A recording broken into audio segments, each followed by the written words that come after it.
Assalamualaikum warahmatullahi wabarakatuh. Bismillahirrahmanirrahim. Asyhadu an la ilaha illallah wa asyhadu anna Muhammadar Rasulullah. Allahumma salli ala sayyidina Muhammad wa ala ali sayyidina Muhammad. Rabbi israh li sadri wa yassir li amri wahlul 'uqdatam min lisani yafqahu qawli. Amin.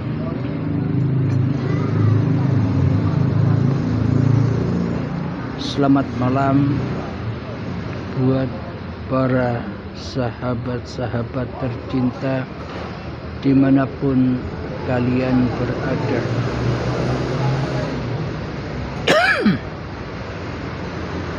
Semoga saya dan kita semua selalu mendapatkan perlindungan dari Allah Subhanahu wa Ta'ala di dalam meniti kehidupan ini,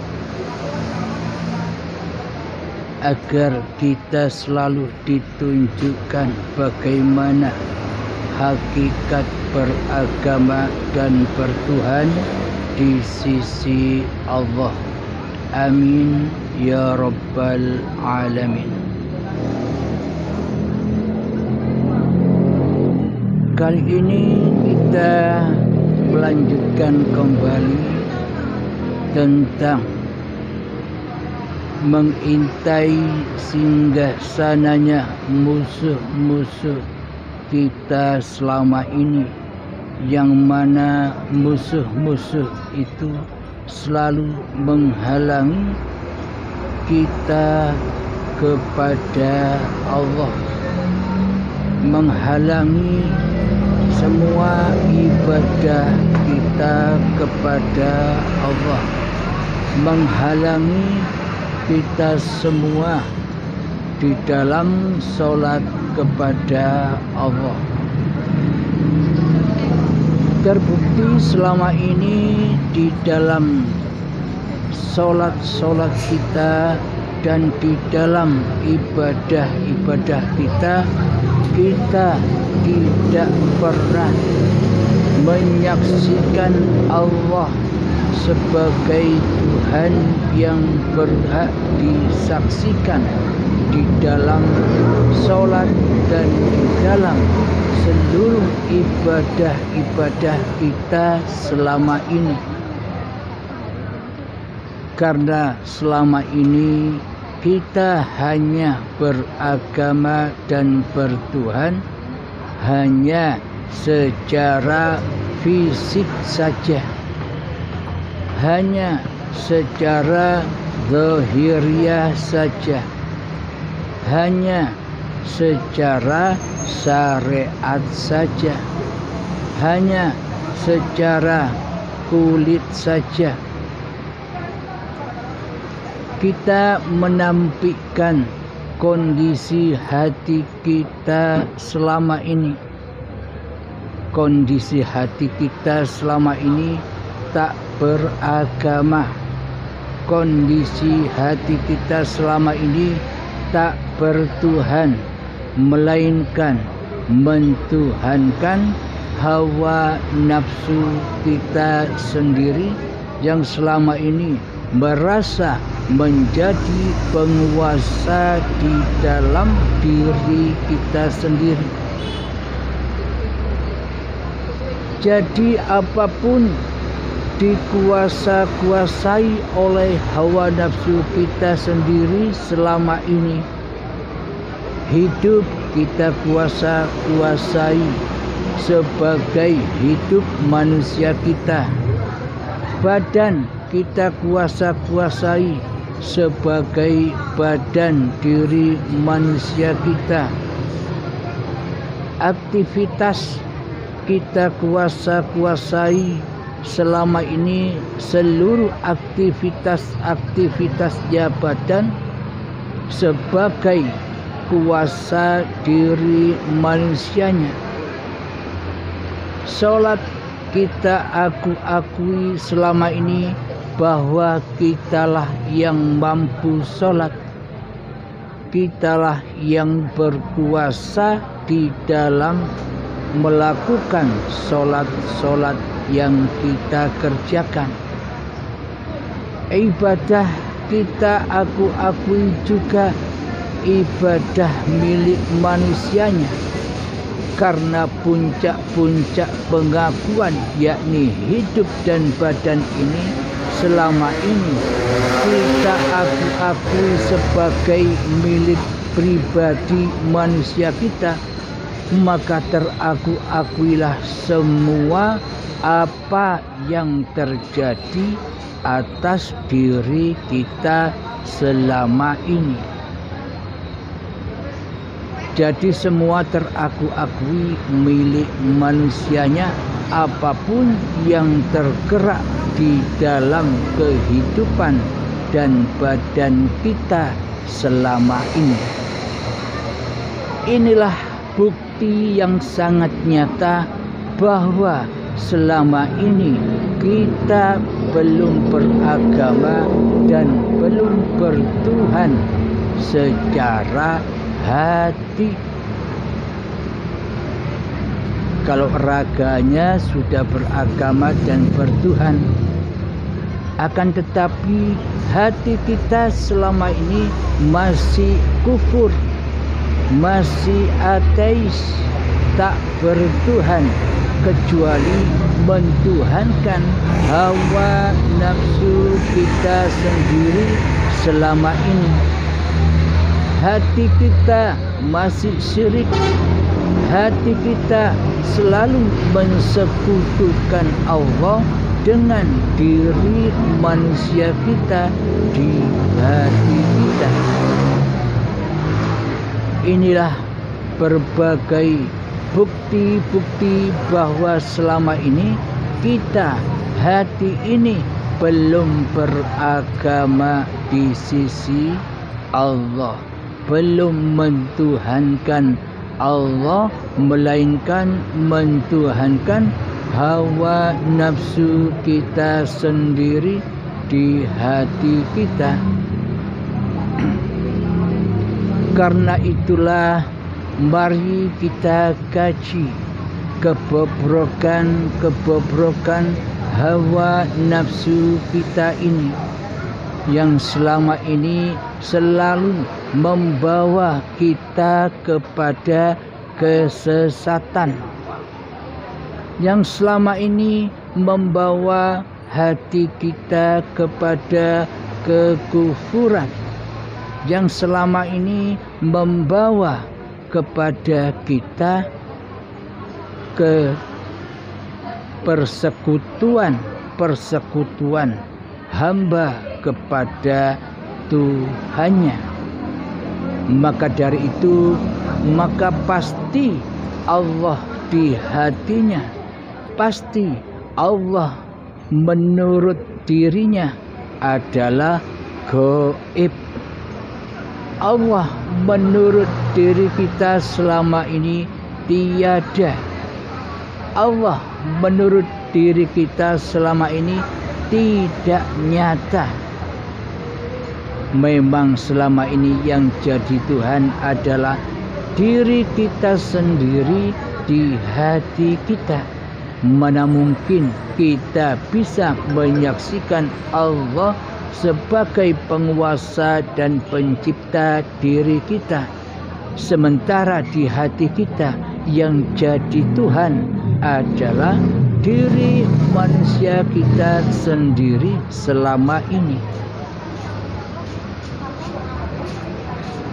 Maka sampai kapanpun hawa nafsu kita ini takkan pernah rela, takkan pernah ridho bila Allah itu sebagai Tuhannya diri kita.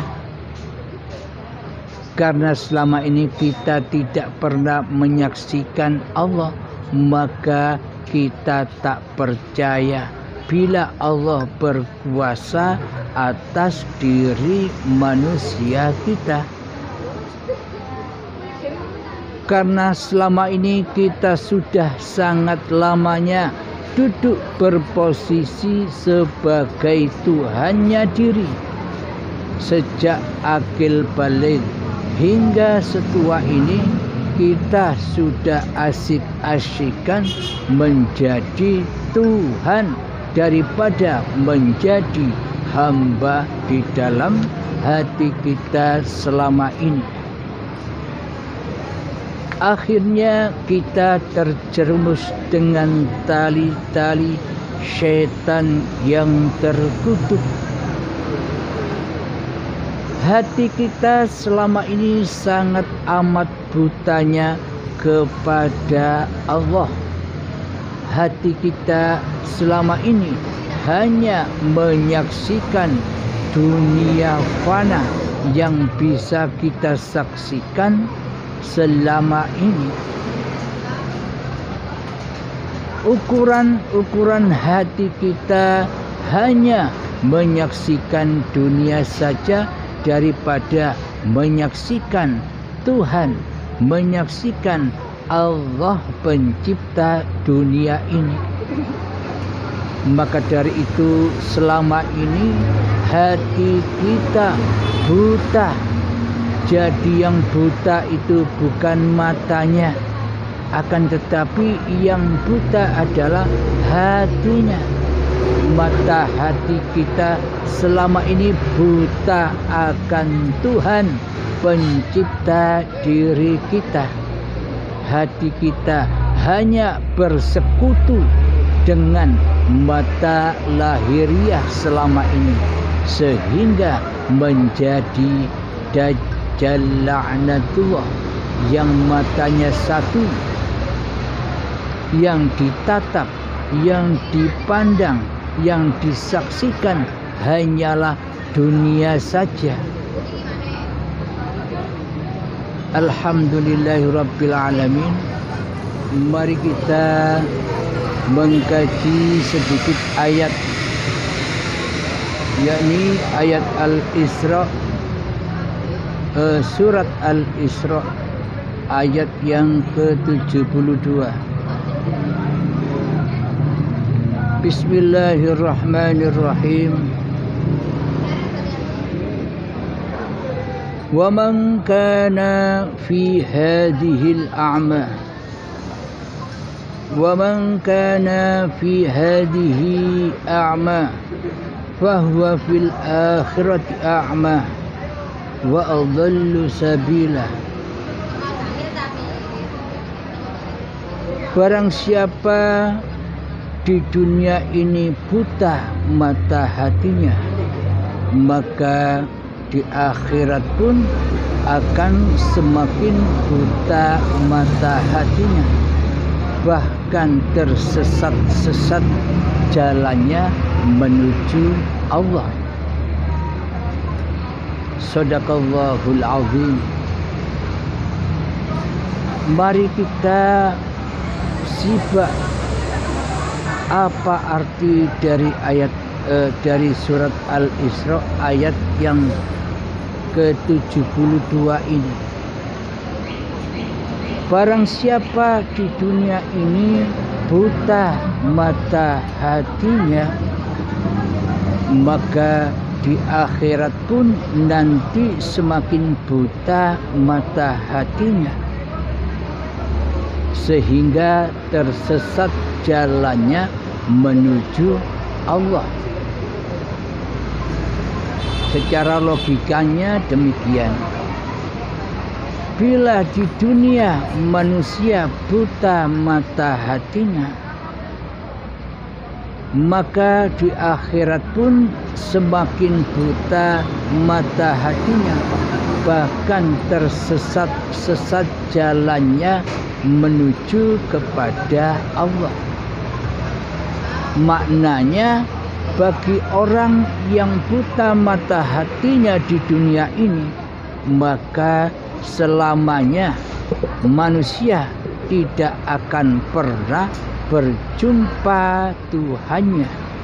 Manusia tidak akan pernah rojiun kepada Tuhannya. Manusia takkan pernah kembali kepada Tuhannya bila ayat ini diartikan hanya sebatas syariat saja, sebatas dohiriyah saja. Manakah mungkin manusia bisa kembali kepada Allah sedangkan mata hatinya di dunia buta dan di akhirat pun juga semakin buta? Maka ayat inna lillahi wa inna ilaihi raji'un sudah tak berlaku lagi. Alhamdulillahirabbil alamin. Maka bila di dunia ini buta mata hatinya, maka di akhirat pun akan semakin buta mata hatinya, bahkan tersesat jalannya. Maka sampai kapanpun manusia tidak akan bisa kembali kepada Allah. Akan tetapi Allah berfirman, inna lillahi wa inna ilaihi raji'un. Sesungguhnya kalian dariku dan akan kembali kepadaku. Nah, itu artinya menurut manusia, kebanyakan manusia, akhirat itu adalah nanti, perjalanan ketika badan sudah mati nanti. Itulah arti akhirat di sisi manusia yang belum bertuhan di hatinya. Akan tetapi hakikat akhirat itu adalah ya di dunia ini. Sesuai ayatnya, man kana fi hadhihi a'ma wa huwa fil akhirati a'ma wa adallu sabila. Barang siapa di dunia ini buta mata hatinya, maka di akhirat pun semakin buta mata hatinya, sehingga tersesat jalannya kembali kepada Allah. Maksudnya dunia akhirat itu ya di sini, saat ini, saat manusia masih hidup. Yang dimaksud buta mata hatinya itu yang bagaimana? Yang dimaksud buta mata hatinya yakni hatinya belum bertuhankan Allah, hatinya belum dihidupi oleh Allah, hatinya belum dikuasai oleh Allah. Yang menjadi penguasa yang hidup di dalam hatinya masih diri manusianya.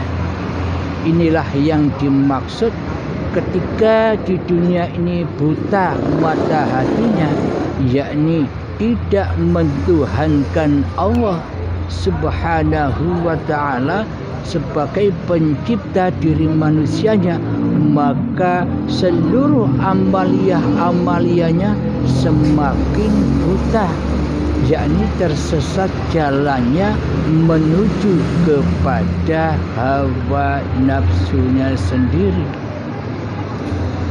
yakni hatinya buta akan Allah,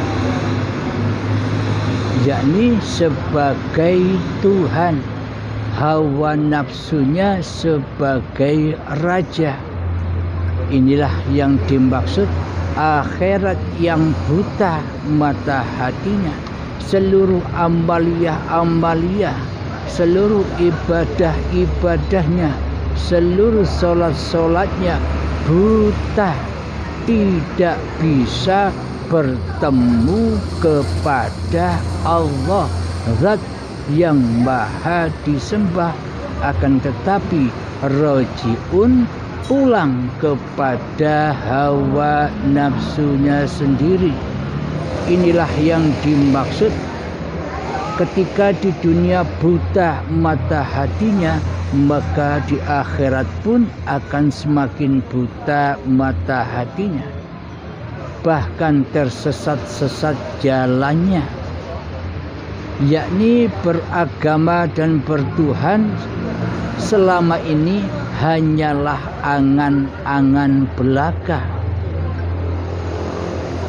Namun bagi orang yang sudah bertuhankan Allah, namun bagi orang-orang yang beriman kepada Allah, namun bagi orang-orang yang di hatinya selalu mentauhidkan Allah daripada mentauhidkan hawa nafsunya, maka di dunia pun selamat, bahkan di akhirat pun juga selamat, sehingga ia tidak tersesat jalannya, yakni langsung menuju kepada Allah. Jadi manusia yang sudah bertuhan dan beragama hatinya itulah yang selamat di dunia dan di akhirat dari api neraka. Inilah aplikasi doa Rabbana atina fid dunya hasanah wa fil akhirati hasanah wa qina azabannar. Jadi aplikasi doa Rabbana atina fid dunya hasanah ini adalah hanya bagi orang-orang yang hatinya sudah bertuhankan Allah daripada bertuhankan kepada hawa nafsunya sendiri di hatinya.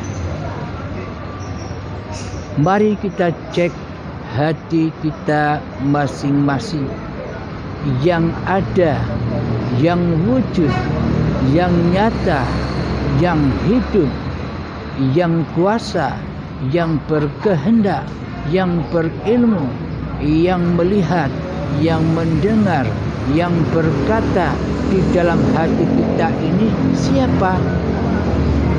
Diri manusia kita kah, atau Allah yang mempunyai hak atas sifat-sifat yang selama ini kita aku sebagai sifat diri manusia kita?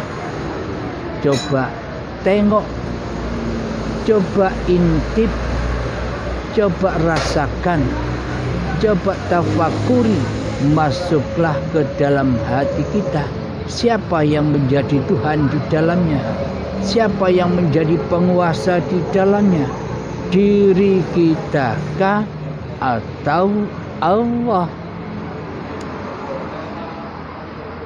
Pasti di dalam hati kita selama ini yang berkuasa bukan Allah, yang memiliki wujud bukan Allah, yang memiliki hidup bukan Allah, yang memiliki kuasa bukan Allah selama ini. Pasti di dalam hati kita yang memiliki wujud, yang memiliki hidup, dan yang memiliki kekuasaan kan masih diri manusia kita daripada Allah. Inilah bukti nyata bahwa kita selama ini belum beragama dan belum bertuhankan Allah Subhanahu wa ta'ala. Karena kita belum awaluddin ma'rifatullah, kita belum mengenal Allah. Jadi hakikat agama itu bukan nama-nama agama yang di luar diri itu. Ada nama agama Islam, ada nama agama Nasrani, ada agama yang bernama Yahudi, ada nama agama Majusi dan sebagainya. Bukan itu yang disebut agama di sisi Allah. Itu kan agama di sisi manusia. Agamanya raga, pakaiannya raga, simbol-simbol kelompoknya raga. Bukan agama di sisi Allah. Agama di sisi Allah itu hanyalah mengenal Allah, zat yang maha disembah, zat yang maha menciptakan diri manusia kita. Jadi agamanya lahir memang bernama bermacam-macam agama itu, tapi agamanya batin hanyalah ahad, hanyalah esa. Barang siapa agama apapun Anda dan siapapun diri Anda, bila memegang pilar-pilar pokok iman yang 3 yang ada di surat Al-Baqarah ayat 62, yakni 1, iman kepada Allah. Iman yang bagaimana? Iman yang selalu hati ini mentauhidkan Allah daripada mentauhidkan hawa nafsu kita sendiri. Itulah iman yang dimaksud Allah dan iman yang dimaksud Kanjeng Nabi Muhammad sallallahu alaihi wasallam yang selalu hatinya bertauhid. Yang kedua, beriman kepada hari kemudian. Ketika manusianya sudah hancur lebur di hatinya, maka yang ada hanyalah hari kemudian. Yang ada hanya Allah yang beraf'al di setiap af'al, keadaan-keadaan dan aktivitas-aktivitas badan manusianya yang sudah kembali kepada Allah. Yakni yang terjadi di situ adalah af'alullah. Itulah makna hari kemudian. Yang ada di hati ini hanyalah Allah ketimbang makhluknya, ketimbang hawa nafsunya yang selama ini menjadi Tuhan. Yang ketiga adalah beramal soleh. Jika manusia sudah dikuasai oleh Tuhannya, jika manusia sudah diaf'alkan oleh Tuhannya, maka seluruh aktivitas-aktivitas itu adalah amal yang soleh, yakni amal yang diperbuat oleh Tuhannya, amal yang diaf'alkan oleh Tuhannya. Jadi amal soleh itu bukan ke masjid. Jadi amal soleh itu bukan ibadah-ibadah lahiriah. Jadi yang dimaksud amal soleh itu adalah ibadahnya hati ketika hambanya sudah tidak menjadi Tuhan lagi, dipersembahkan kembali kekuasaan dan singgah sana hatinya kepada yang berhak, yakni kerajaan Allah. Jadi amal soleh itu pelakunya bukan manusia lagi, pelakunya adalah Allah sendiri, af'alullah. Karena amal yang soleh itu adalah amal yang suci dari amal manusianya. Itulah yang dimaksud amal yang soleh. Selama ini kan kita mengira amal soleh itu beribadah, sholat, ke masjid, ngaji, tibaan, sholawatan, istighosah. Kita selama ini menyangka itulah amal soleh menurut di sisi manusianya. Sementara hatinya selalu mensekutukan Allah dengan hawa nafsunya. Bagaimana mungkin itu disebut amal soleh, sementara manusianya yang merasa soleh, yang merasa berhak, yang merasa kuasa untuk melaksanakan semua amal-amal itu. Inilah kebobrokan hati kita selama ini, karena di hati kita selama ini dirajai oleh setan yang terkutuk yang selalu menyesatkan anak cucu Adam. Jadi barang siapa hatinya di dunia ini sudah mengenal Allah, maka selamatlah kehidupan dunianya dan selamatlah kehidupan akhiratnya. Maksudnya bagaimana? Ketika hamba sudah bertuhankan Allah, maka laku-laku lahirianya, maka aktivitas-aktivitas lahirianya sudah diafali oleh Allah sendiri. Dan hati selalu menyaksikan asyahid, dan hatinya selalu nyatalah Allah, menyaksikan Allah lah yang berkuasa atas seluruh tindak lakunya, atas seluruh aktivitas badan-badan ini. Maka selamatlah di dunianya dan di akhiratnya. Hati sudah kembali ke akhirat, hati sudah menjadi kerajaan dan singgasana Tuhan sebagai penguasa dan pencipta manusia. Inilah yang dimaksud ayat tersebut.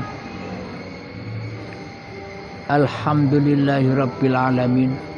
Semoga paparan demi paparan ini bisa membangkitkan gairah kita untuk belajar dan belajar lagi mengintai musuh-musuh kita di hati kita, agar kehidupan di dunia ini selamat, lebih-lebih akhiratnya juga selamat, yakni hati wajib bertuhan, maknanya hati wajib diislamkan. Bagaimana mungkin perjalanan-perjalanan atau ibadah-ibadah kita dan sholat-sholat kita selama ini menuju keislaman, menuju keselamatan, sementara yang jadi Tuhan di hati kita selama ini adalah hawa nafsu kita sendiri yang merajai, yang mentuhani segala aktivitas-aktivitas yang kita lakukan selama ini. Itulah intai singgah sana musuh. Itulah rahasia musuh-musuh yang ada di hati kita selama ini. Jadi sebelum bermakrifat kepada Allah di dalam awwaluddin ma'rifatullah, maka kita wajib tahu dulu man arafa nafsah. Jadi barang siapa yang bermakrifat kepada hakikat sejati diri manusianya, maka ia akan mengenal Tuhannya.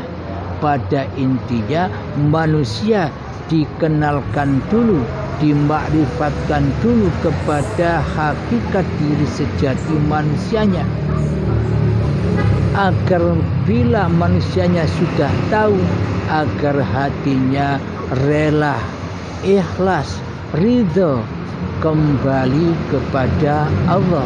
Bila manusia itu sudah menyadari ketiadaan diri manusianya, Bila manusia itu sudah menyadari apa-apa yang selama ini diaku-akuinya ternyata bukan hak miliknya. Alhamdulillahirabbil alamin. Semoga saya dan semoga kita semua selalu mendapatkan pertolongan dari Allah Subhanahu wa taala lewat pemaparan yang sederhana ini. Semoga Allah membukakan hati kita semua kesadaran akan pentingnya bertuhan sebelum ajal kita menjemput. Jadi berlomba-lombalah beriman kepada Allah, masuk Islam dahulu.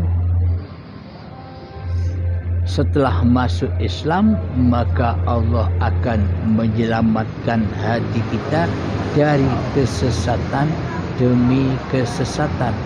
Islam itu maknanya adalah pasrah total jenderal kepada Allah yang menciptakan diri manusia kita.